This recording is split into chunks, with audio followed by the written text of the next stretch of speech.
पाहतोय की सर्वाधिक मताधिक्याचं आजवर सर्वात विक्रम मोडणार असल्याचं विधान जे आहे ते रोहित पवारांनी केलंय। सुनेत्रा पवारांना 97% मतं मिळतील असंही रोहित पवारांनी आता बोलताना सांगितलंय। सर्वाधिक मताधिक्याचे आजवरचे सर्वच्या सर्व विक्रम मोडीत निघणार आहेत असं रोहित पवारांनी सांगितलेलं आहे। आमदार रोहित पवारांनी हा विश्वास जो आहे तो व्यक्त केलाय। बारामतीचा पोटनिवडणुकीचा निकाल सुद्धा अवघ्या काही तासांमध्ये आपल्या समोर स्पष्ट होईल। मात्र सुनेत्रा पवारांना 97% मतं मिळाली असल्याचा दावा सुद्धा रोहित पवारांनी केलाय।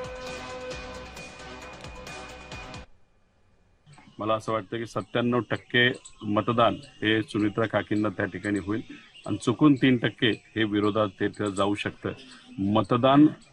मतदान होण्याच्या दिवशी जर मतदानाचा टक्का अजून जरा थोडासा वाढला असता तर या देशामध्ये आतापर्यंत जे काही लीड होतं एखाद्या व्यक्तीचं, असं लीड हे तोडून सुनेत्रा काकींचं नक्कीच रेकॉर्ड त्या ठिकाणी झालं असतं। पण अजून काही पुढे वेळ आहे, नक्कीच त्या रेकॉर्ड तोडतील असा विश्वास आम्हा सगळ्यांना वाटतो।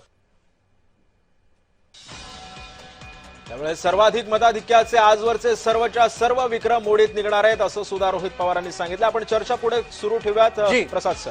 धन्यवाद सिद्धेश। रोहित पवारांना थोडंसं आपल्याला याबाबत जागरूक करावं लागेल, जागृतही करावं लागेल की ही पोटनिवडणूक आहे। पोटनिवडणुकीतल्या मतदानाची आकडेवारी ही सर्वसाधारण निवडणुकीतल्या आकडेवारीशी करता येत नाही। पण ठीक आहे, रोहित पवारांचा दावा आहे